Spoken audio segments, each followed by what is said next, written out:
as I was saying before I was rudely interrupted by Mia, not, yeah, simple. Two is duality, yes, duality two. So non-duality, not two. Yeah, there was a famous Zen treatise, very famous, Faith Mind. It's a very nice thing to read. It's only a page or two. You can look it up on the internet, Faith Mind. And this guy, Richard Clark, I think I like that translation. I think it's Richard Clark. It doesn't matter, but it's there. So after going through these stanzas, the guy who's like sort of speaking this whole little riff, some of the flavor is,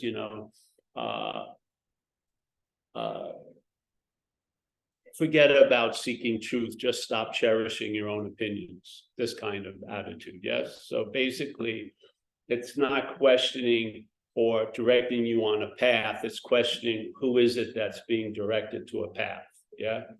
So it's not about knowing the truth, it's just losing interest in your own opinions. Nah, so it goes on and on like this. And at the end, he finally just says, just shout not to. So not to, yeah, that's the whole point. Not to, not duality. So in your head, are you thought about at times? As Francisco, does your head think about you? It's not personal, yeah? All right, and then sometimes do you feel like you're the thinking of it? Yeah. Yes, so sometimes you feel like an object that the thoughts are about, yeah? And sometimes you feel like the subject who's thinking the thoughts, yeah? Yeah, so this is subject-object, yes? This is duality.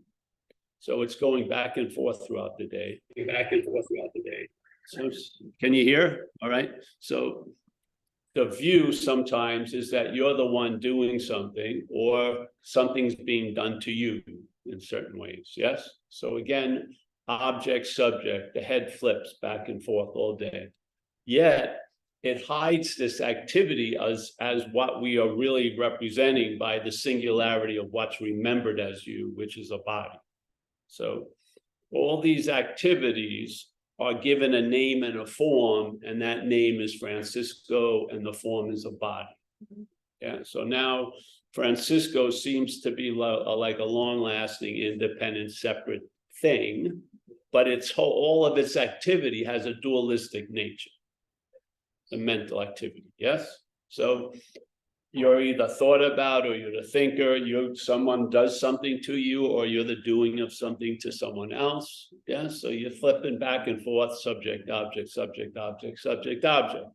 This is called dualism, and really what non-duality is doing isn't for you to recognize the duality of the world, which you will. You'll see that when something happens, there's sort of a reaction, and something else happens, yeah? There's a duality of day, night, hot, cold, male, female, yeah, yes, no, this or that. There's this duality, but that gets brought to the activity of what's happening now, yeah? And what's happening now is a dualistic event, shielded or seen as a singular object, yeah? So this is what non-duality is questioning. So one of the greatest masters of non-duality or presenters of it in modern time was a guy named Ramana Maharshi, very famous dude. Got to he lived in a diaper his whole life, which is, to me, incredible level of success. Really. I mean, I don't care if you have 30 corporations, to live in a diaper your whole life. It's just incredible, really. It's just beyond success. So seemingly, the story was he was sitting quite quietly for years in a cave, yeah, and he was feeling like that essence he was sensing would transmit through the silence, and then he realized it wasn't working. So for the first time he spoke, he brought up this idea of self-inquiry that comes from the Vedas, which is asking a question to you, through you, of where do you come from, basically, or who am I, yeah, or whence do I come?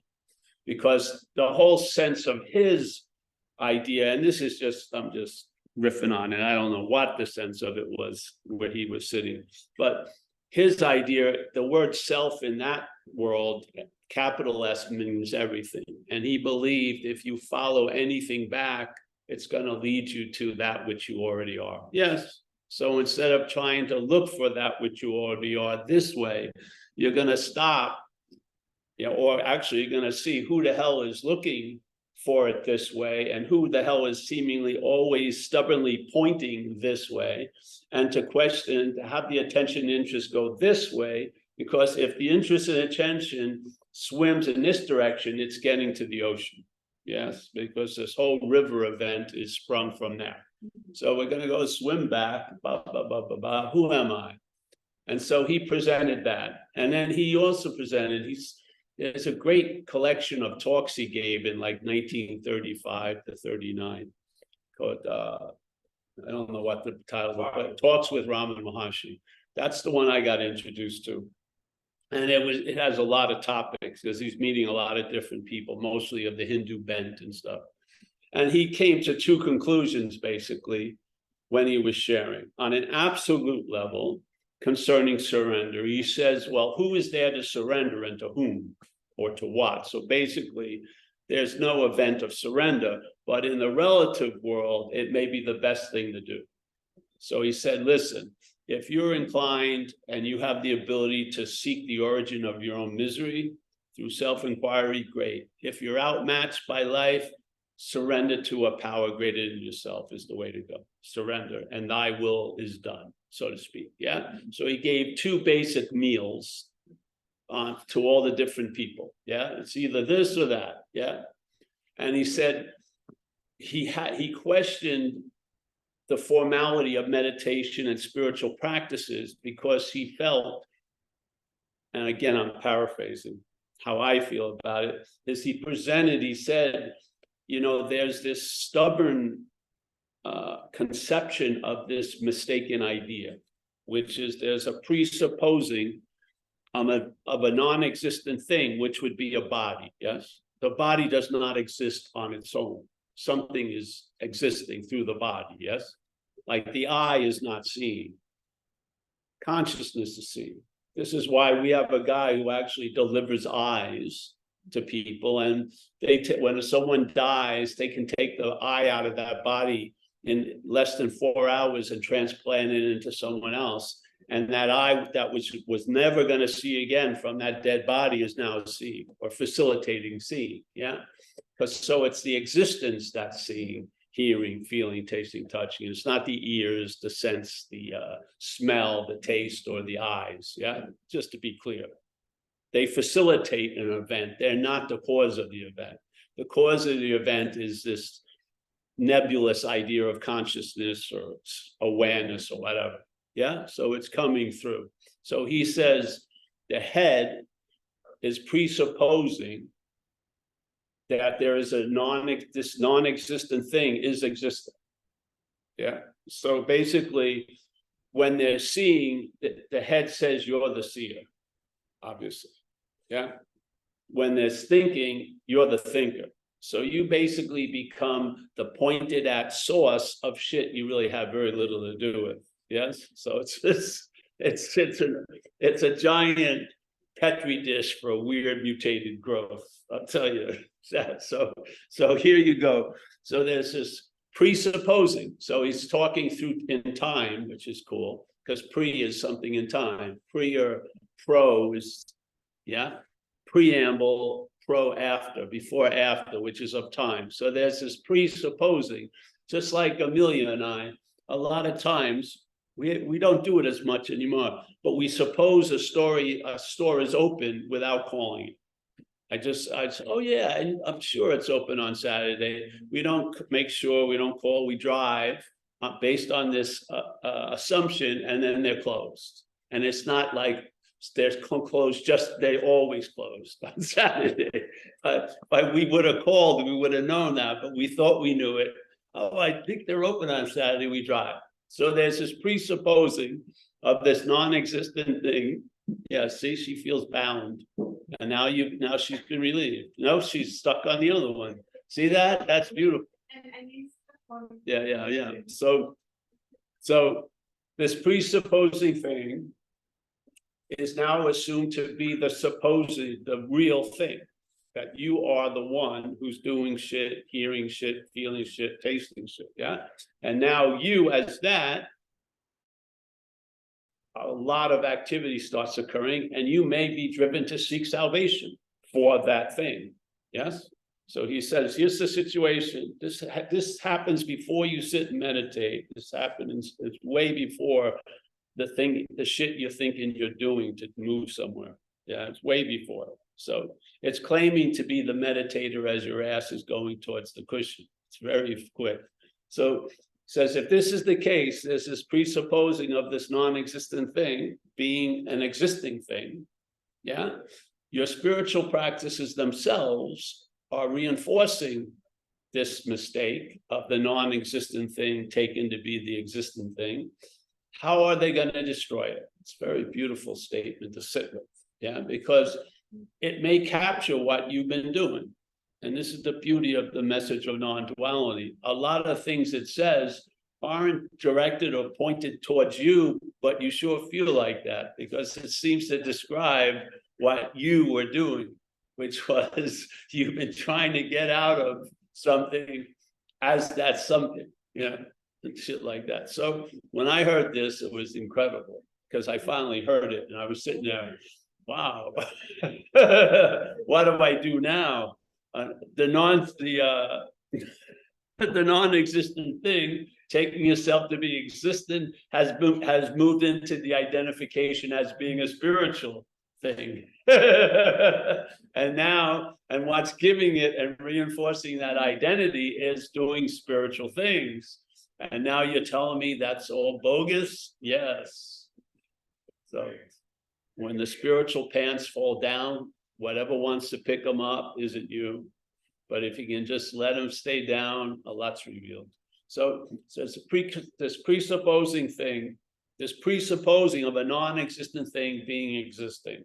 Yeah. And then wanting salvation for it. And now we're trying to, as a non-existent thing, get free. Yeah. When truly the freedom is from the non-existent thing. Yeah.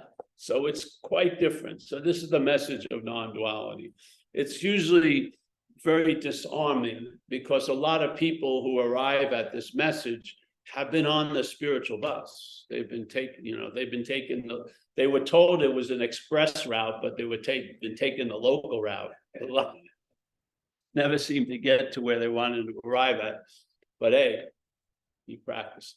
So and it's great news when someone hears it because they feel like they've done so much, and the only thing in that self-centered system that happens is you get blamed sooner or later at the end. You haven't done enough. You haven't concentrated. You need to sharpen your fucking scalpel and shit like that. And it just gets overbearing. So that which was an honest or sincere opening to want relief is now becoming more burdensome. Yeah. Just like here in a lot of groups, you would probably have been better off never hearing the word awakening. You probably would have been. You probably would have a better Saturday shopping at the mall. You would.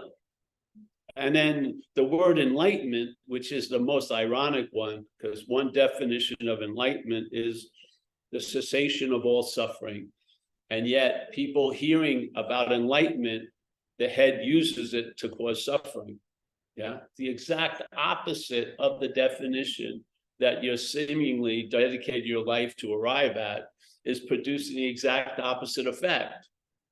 Yeah, because now you feel another burden. I have to be enlightened, and you're totally outmatched. And basically, you failed once again. So, and then, or you see someone you think that can't be enlightened, and they seem to have rushed ahead of you on the line. And the teacher likes them better than you. Oh, it's fucking killing. So This is the message of non-duality. It starts right where everything starts. Yeah. And it gives you eyes from that which we start from, truly, not that which came after that says it's the starting point, but the true starting point, let's call it awareness or consciousness or onness. And now you start seeing what you used to look from. And the navigating through that seeing is helped and reinforced by a good understanding of non-duality. Basically, non-duality pretty much, to me, was the last answer, pretty much hit the mark on everything. And when I there was a grokking of it, it put an end to a lot of shit. Yeah. And it really, in time, has appeared to be the last answer, which is a great answer. Yeah. So at this point, I have no need for any other answer concerning this topic. That's a great answer. So my sense of what happens is that you finally do not get liberated, but you get freed from the need to be liberated, because that which needs to be liberated is not you. That's the beauty of it. So instead of having you as a goal, you see you as the point of having never left. Yeah. So basically, all the shenanigans I thought came about and left like, ink tattoos on my life haven't really done much. On the level of what we are, nothing's touched it. Yes. Like the sky doesn't get affected by what kind of cloud is appearing in it. Does it get sucked into the cloud and become an unsky? Is the cloud appearing? Yes. Is it appearing in the sky? Yes. Is it of the sky? No. Yeah. If you weighed the sky with tons of clouds in it, would it weigh more than when the clouds aren't there? No. Yeah. So this is sort of like in Dzogchen, this Tibetan Buddhism, sort of like the sense of non-duality. They would have this idea, like on a clear day, you would just lay down and look at the open sky, and it sort of mimics in a observation what big M mind is like, incredibly empty, but allows everything to appear in it, but it's not affected by anything that's appearing in it. Yeah, pretty nice. So if this is your inherent nature, then what's looking for it? If this is your inherent nature, which is the assumption in non-duality is being ourselves reality. So this we're seemingly pointing at is the inherent nature, then what's looking for it?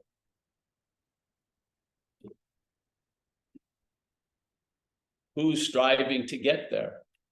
Who believes it's not there? Who believes a lot?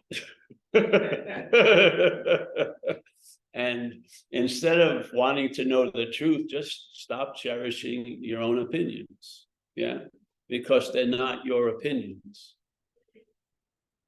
They're the head's opinions.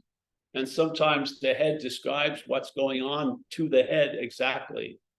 And especially in recovery from drugs and alcohol, and actually you're recovering from underlying mental conditions, emotional conditions.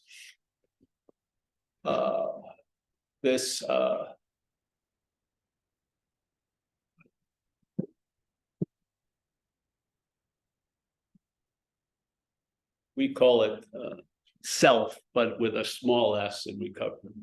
So what has defeated us is self. Yeah. And how does the self defeat us? Well, we're in the act of being identified as self.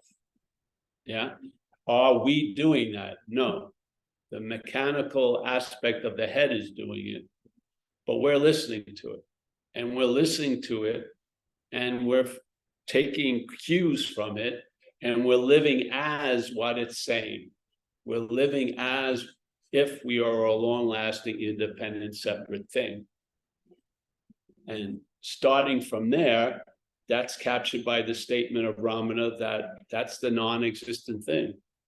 That feeling of being a long-lasting, independent, separate thing is the mistake, because the thing that we're taking ourselves to be is a non-existent thing. What is existing is existence, or the I am. Yeah. And so that's our true nature. That's our inherent nature. And therefore, that which we're not is busily looking for that which we are, and is using that which we are to look for that which we are. Yeah. This is a simple reminder to correct that thing that actually never happened. You have never been forgotten what you are. It's just the head has overly remembered what you're not, basically. Yeah. So when you lose interest in the head, which is the pivot point, which is demonstrated by losing interest in liberation, and you're freed from the need to be liberated. Fucking great. Yeah. Losing interest in waking up because inherently you know you're awake. Yeah. And so the idea that you're awake or not awake is an experience or an activity that we can play with on the basis of we're all awake. So there's just awakeness, and a reaction to that awakeness is you can seem to be asleep to it, or you can seem to be awake to it, but that doesn't change the basis of awakeness. The basis of awakeness is awake. Now, you can live a life of thinking you're awake, or you can live a life and think of your life as thinking you're awake could be the unawakeness aspect. Or you could just be awake all day, like incessantly on, sleeping, awake, busy, not busy. So there's an awakeness, and there's the belief that you're not awake, or there's a belief that you can be awake, or there's a belief that you were once awake, but you did something terrible to lose it. But in fact, all of this activity is just playing around this giant field of awakeness. Yeah. And the point is, non-duality puts an end to you searching for your inherent condition as a goal. Yeah. And to question that which would be motivated to look for itself as a goal, and seeing it's not you. Yeah. And therefore, just say, stop looking for the truth, just stop cherishing your opinions. That's sort of the way it works. Yeah. You stop trying to get more mindful or more scalpel surgically laser-like, and you get sort of sloppy and like dog shit wins. Yeah. You just fucking, because now you realize that the head is using what you are to look for what you are, to basically hide the fact of what you are, making you a goal or an arrival point of what you're not. So now what you're not is getting a huge pump up by looking for what it is. Yeah. Using what it is to look for what it is as what it's not. So what happens with the idea of God, you'll be a knower of God way more than you'll ever realize God. So looking for God is going to be the knower of God all the way, seeing a big fucking head of itself in the mirror. Yes. Yeah. So these are nice things to run into, because it's a safe place to watch that, the house of cards collapse, because it's fucking burdensome. It's slavery, really, to keep fucking, pumping, attention and interest to keeping it seem to be erect. Let the fucking house collapse. Yeah. Maybe you may be, it may be too late to live with diapers all day, but there's you can travel lighter, which is cool. Yeah. Yeah. So that to me is what non-duality is. It's mostly what it ain't, really. That's what it does. Because it's so sure that we are reality, it doesn't try to describe anything like reality. It describes what we're not. because all that's needed is for what we are to see that we're not that. Yes? And then what's going to happen by seeing you're not that? There's going to be an oomph in the feeling of what you are. Yeah?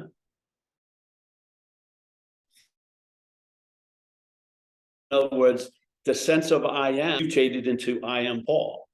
Yeah. You'll see the presentation.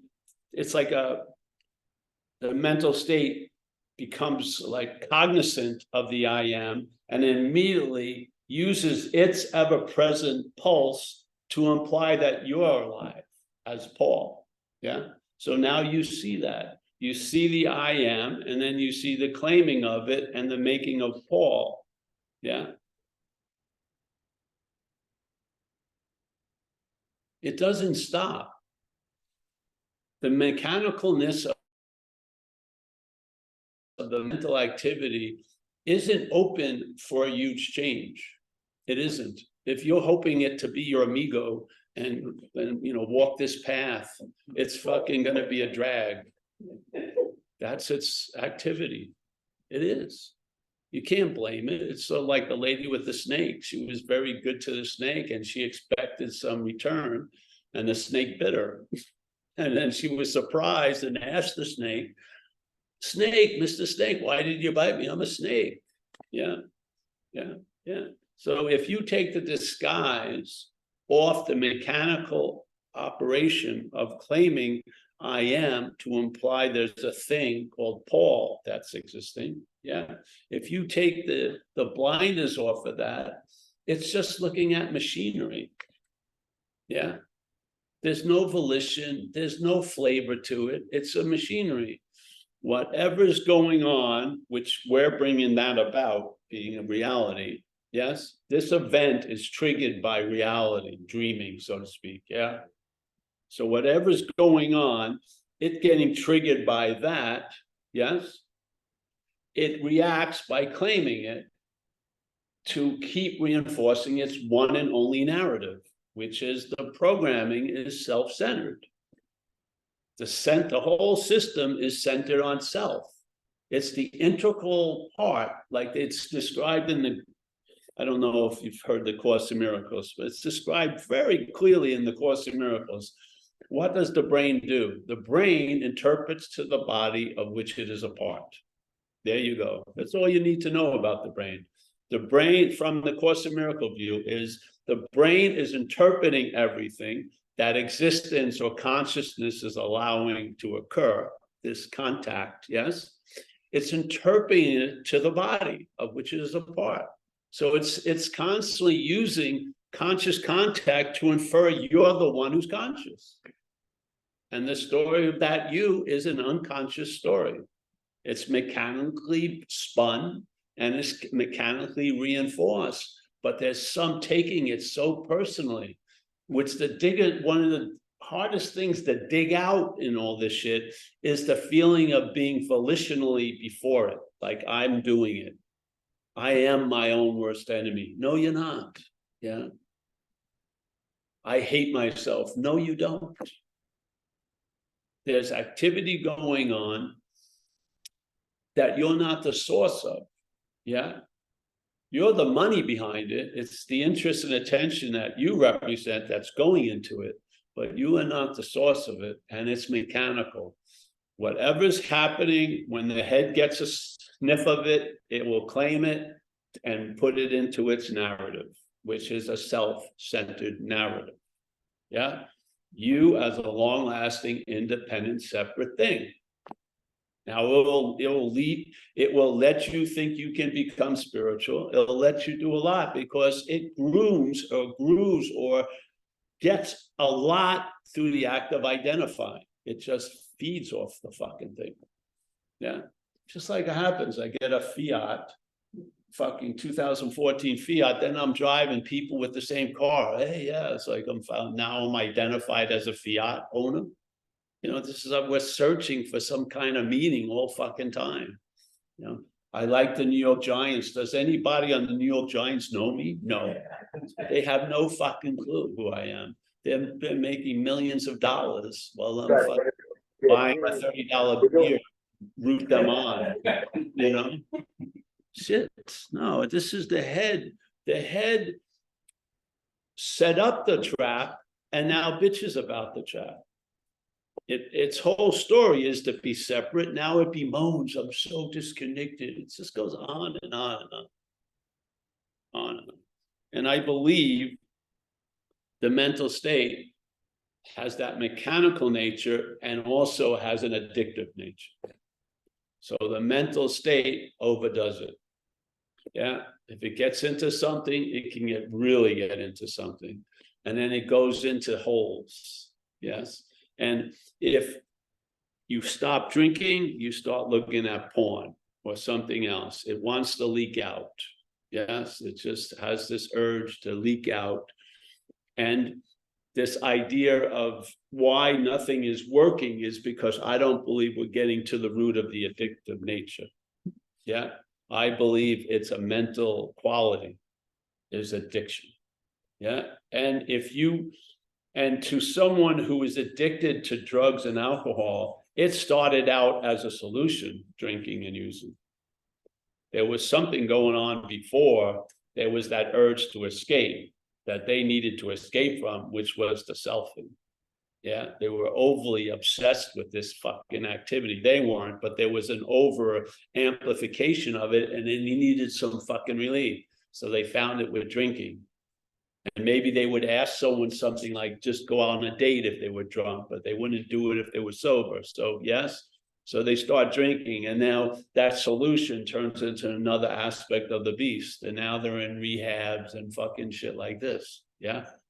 But at first it was medicine, they thought, because they were getting relief from this bondage of self by when they were drunk. But now it has its own fucking tendencies and problems it produces. So what happens?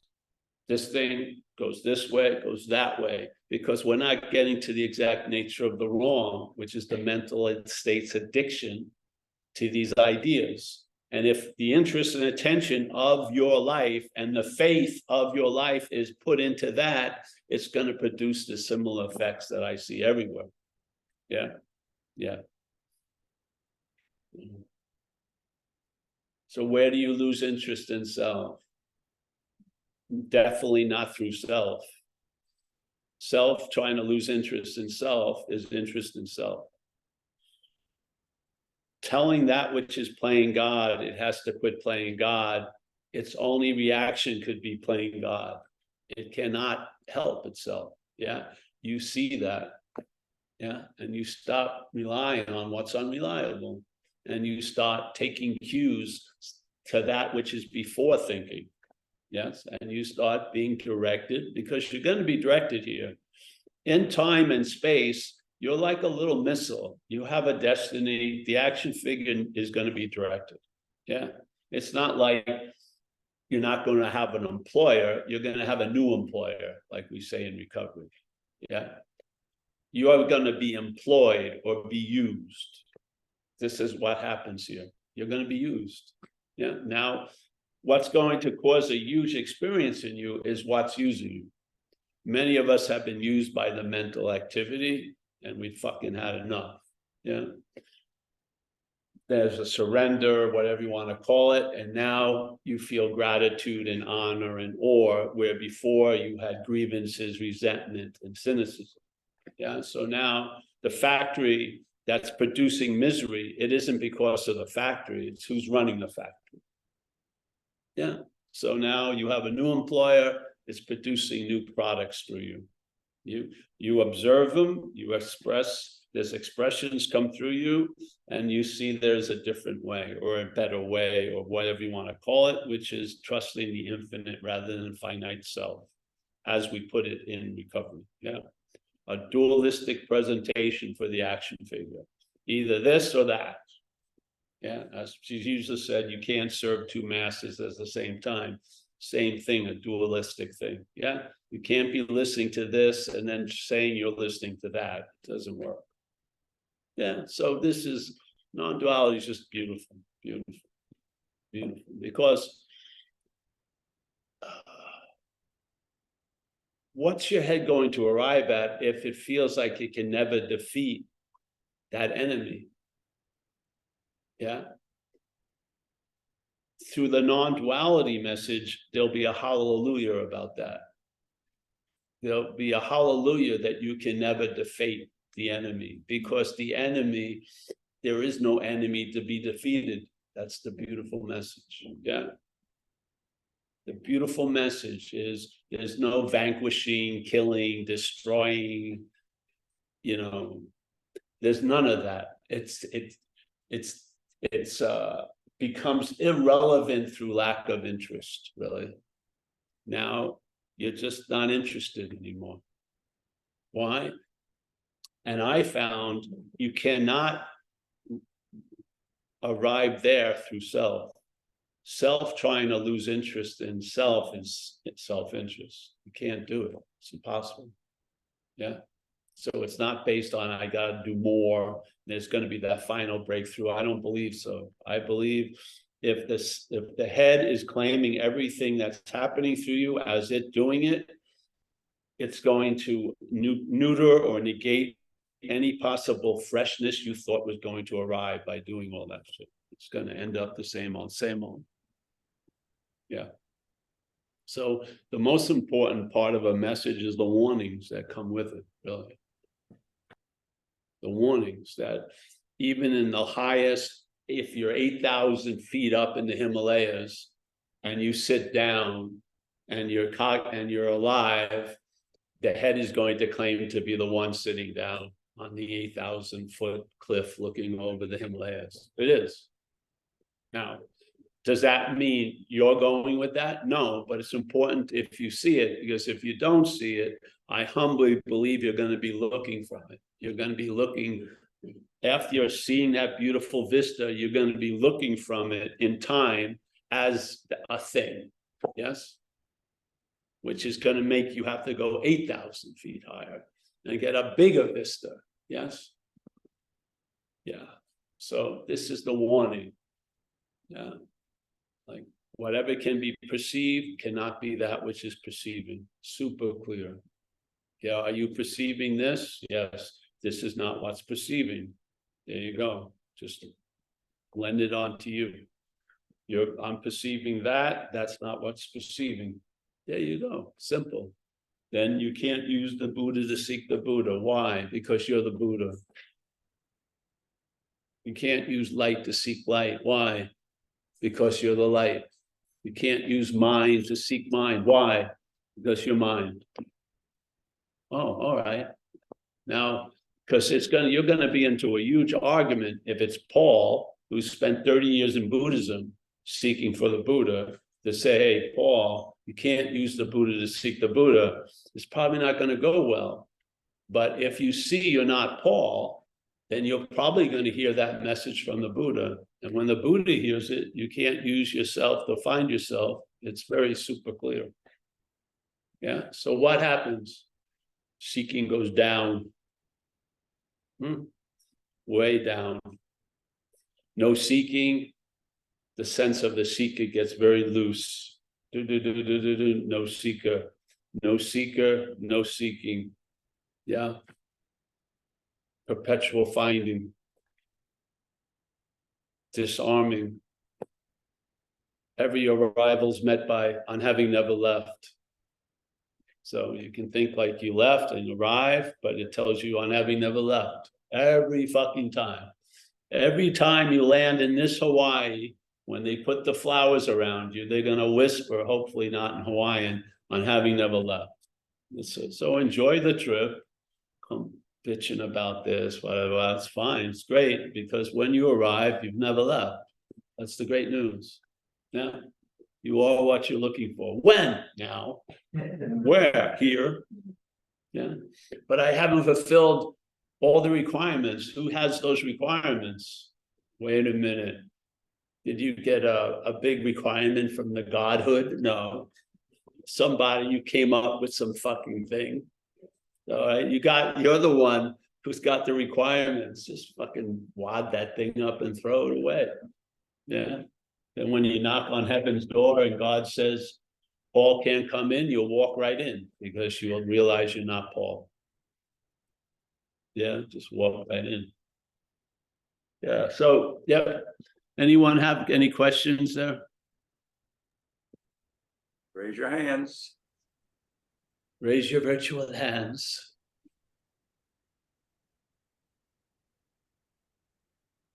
I was wondering why you brought up transplanting eyeballs. Have you heard that that's happened?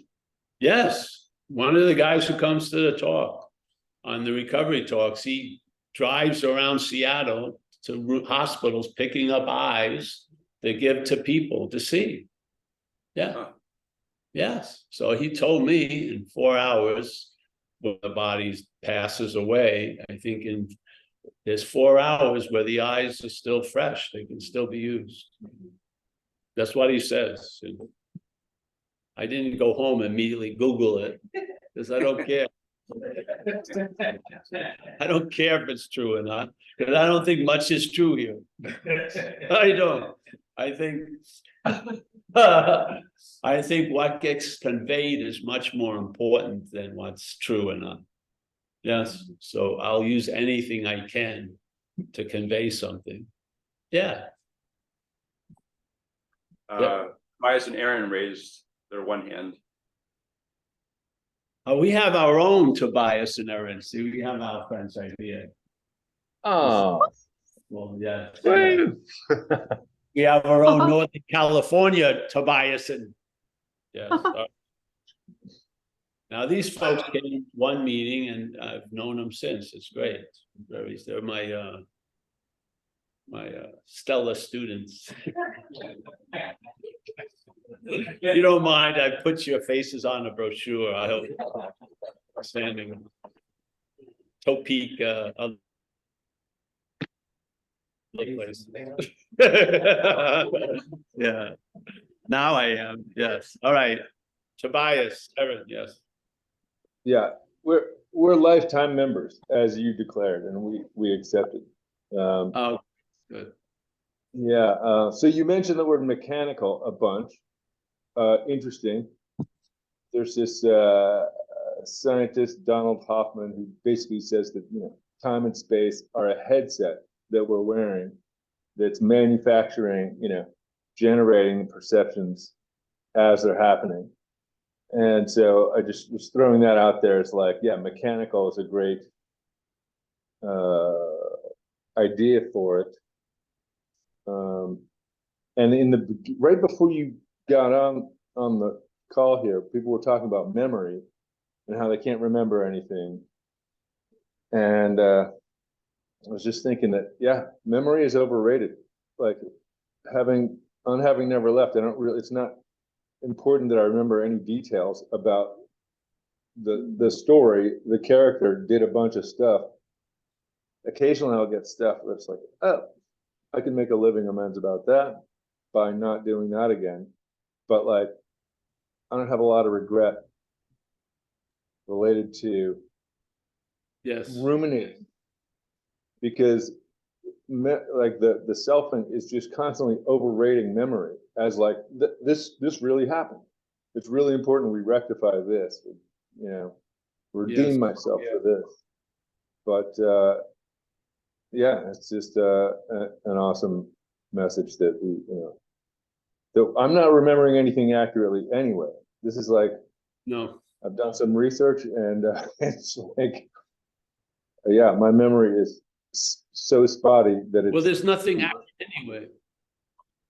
Really, isn't it? I mean, we try to think accurate would make the thing more so solid, but it's everything's moving. It's everything is being given meaning, like it says in the Course of Miracles, lesson number 2. You and I give everything all the meaning it has. So meaning is the currency. Yeah, meaning.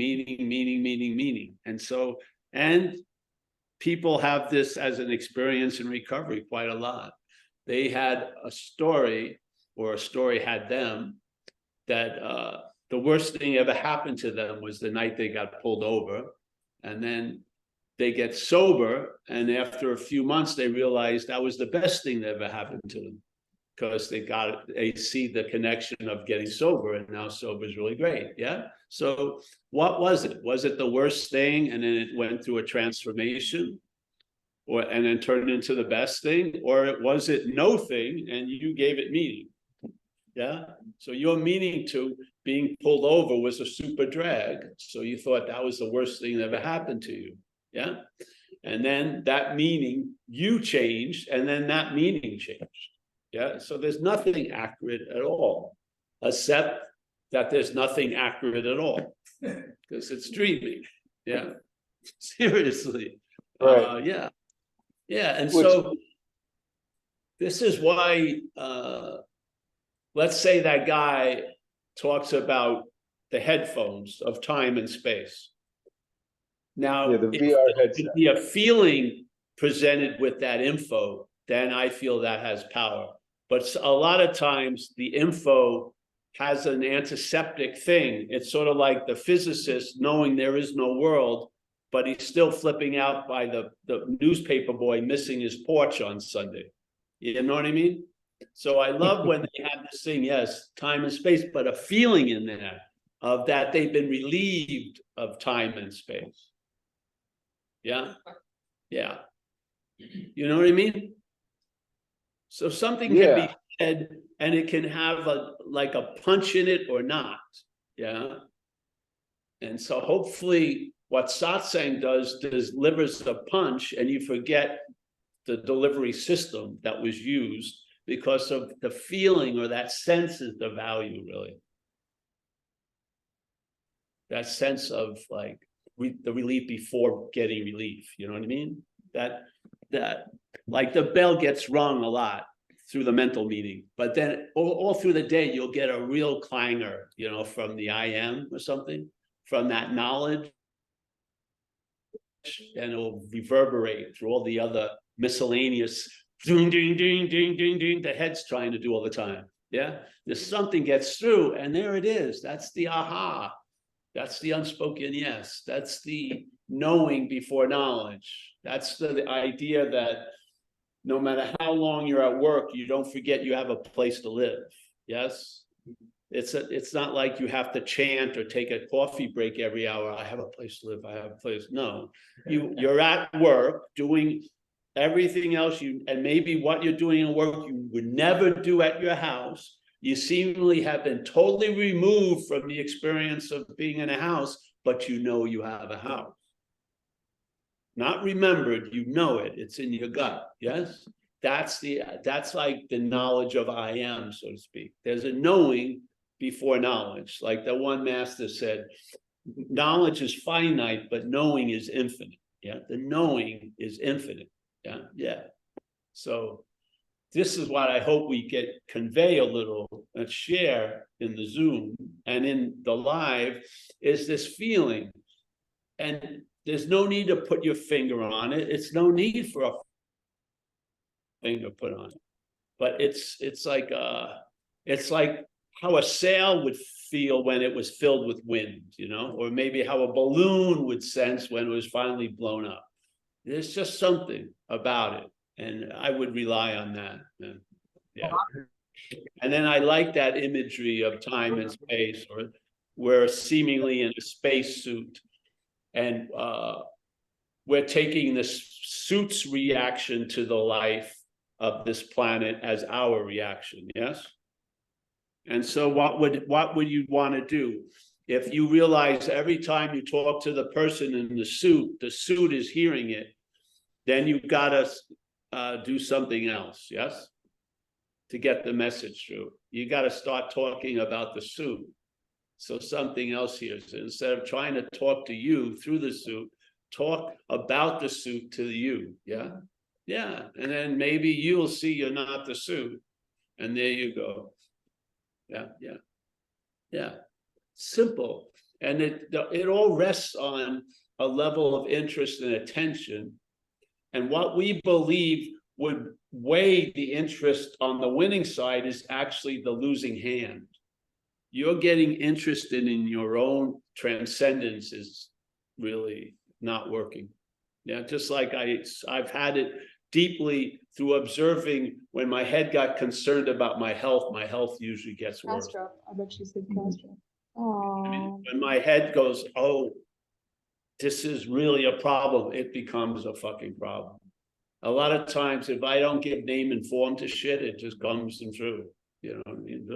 But if I stop it, you know, let me see your papers. Oh, and then I call some people. Oh, it's really happened.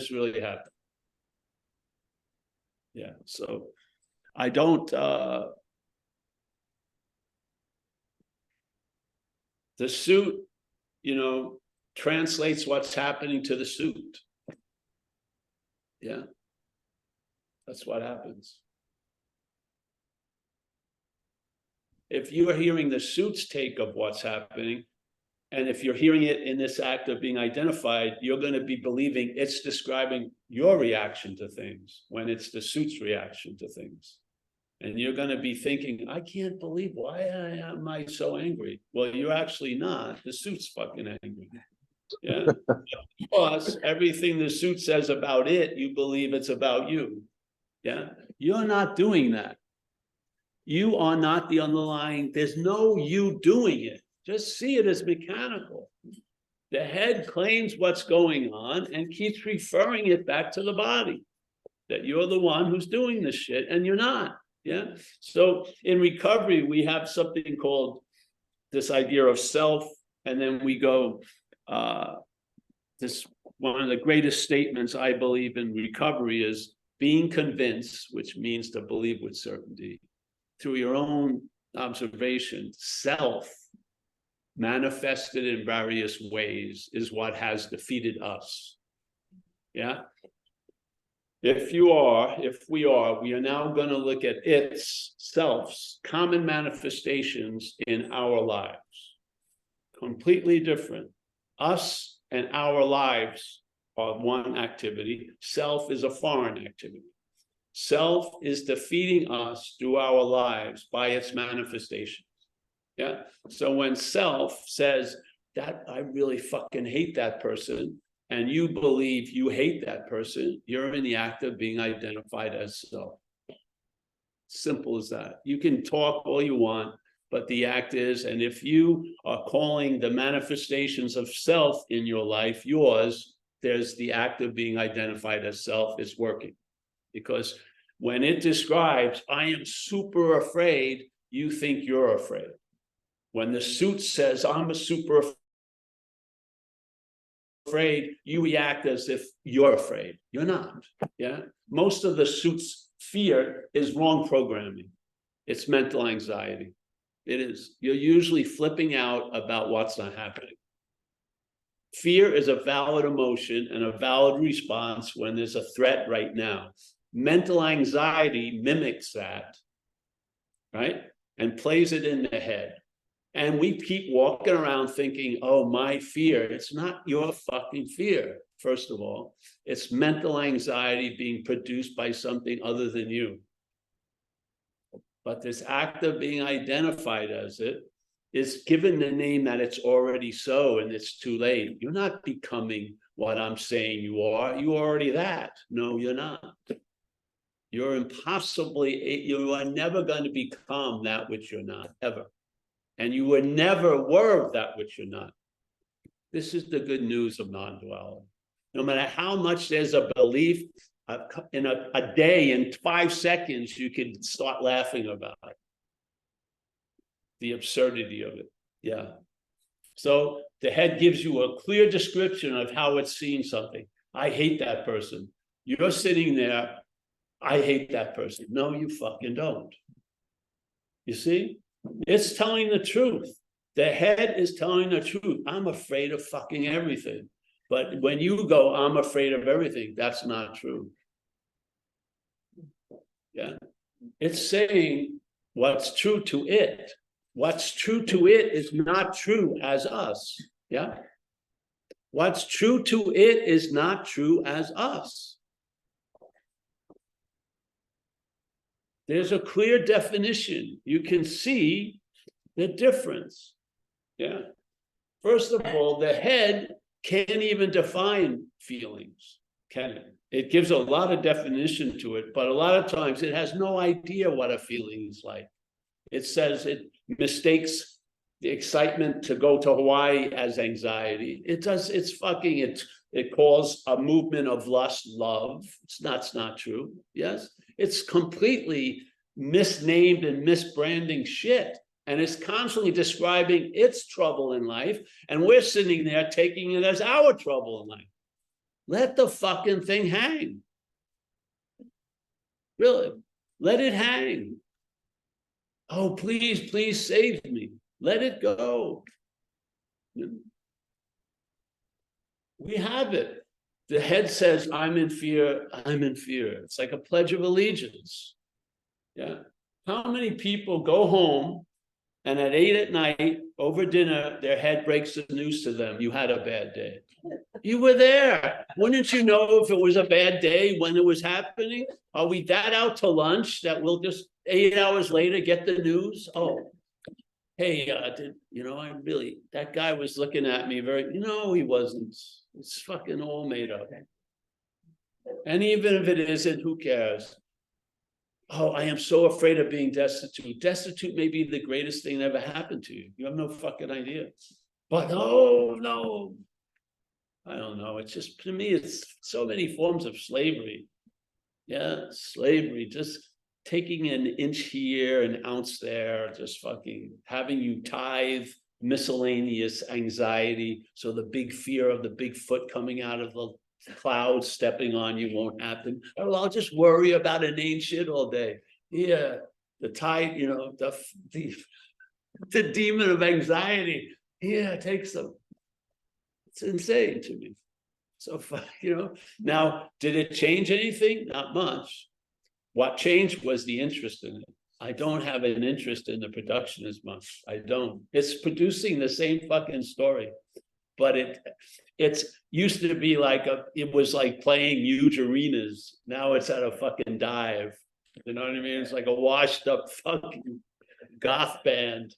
It's going nowhere. Yeah, so it's all a movement of interest, and you can't move the interest. There'll be a moving of interest. You will observe the effects. You will not produce the effects. You will observe the effects. You will. You won't produce them. Yeah. So that's cool. Yeah. All right. Anyone there? I think we're going to close up. No hands. No hands. That's one of the greatest things I hear at the Zooms. I sort of like that. Who would have thought? What familiar comment would you hear would trigger so much relief? No hands? No, I would never have come up with that. Never. No hands? What the hell does that mean? In Zoom, it means hallelujah. You hit it. All right. No, it's all right. I'm joking. And a little kernel of truth in there. Anyone else? Tobias and Erin, nice to see you. Kerry, as always. I think that's an Asian, Southeast Asian hat in the background. Oh, It's you like have to come. an Abel from some fucking mysterious god. It probably is, man. You have to come check it out, and you can let me know. All right, I will. Send me pictures.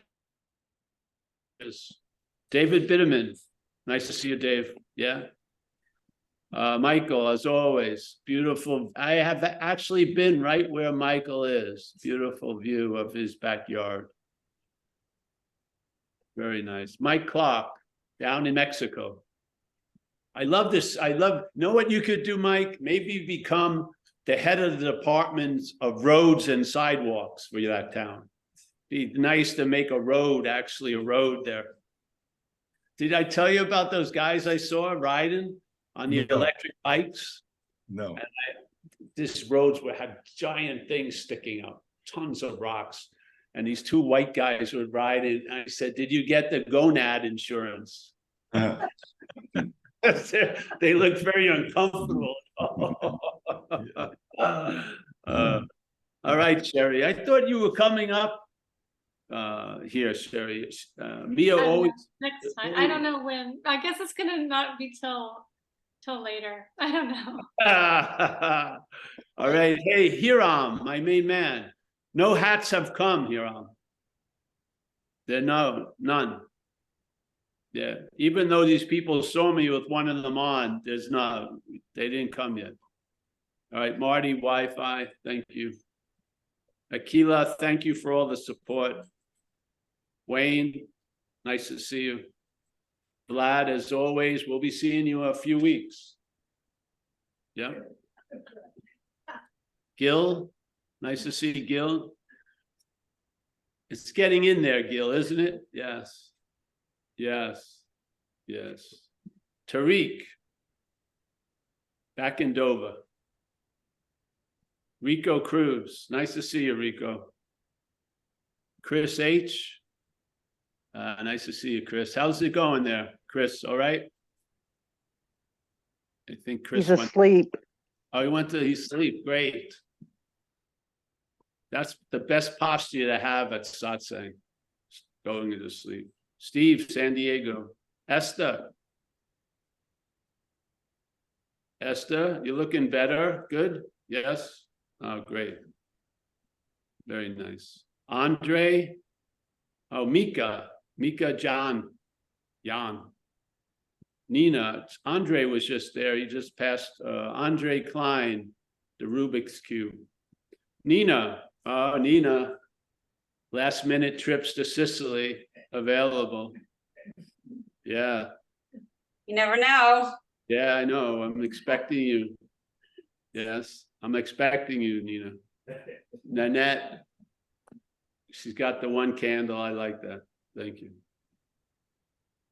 Chris G. Oh, I haven't seen Chris in a while. He's back in front of that very thin door. Brian D. Lynn D. Holly. Nice to see Holly. Let me get through everyone. Kathy from Cleveland, Oliver, Berlin, Chris B, John S from Florida. Nice to see you, John. Chris Blake in Mammoth. I see Chris. Dennis, Cassandra, John K.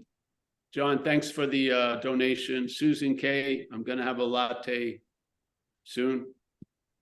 That's it, I think. Miranda, J.A. in Toronto or around there. Roman, Mahavir. Oh, Mahavir in the with the Portuguese Zen bitch slappers. All right. Yeah. I don't know how the club, I thought the club was dwindling. That's good. We still have a few. Nice to see you guys. Yeah. Thanks, Paul. Hmm? Thank you. Oh, you're welcome, man. Nice to see you. Vlad is a Portuguese Zen bitch slapper. Yes. Thank you, Paul. Nice to see you, Vlad. We got Thank Kelly, Wisconsin. I think I covered everything now. No, Axel H. Yeah.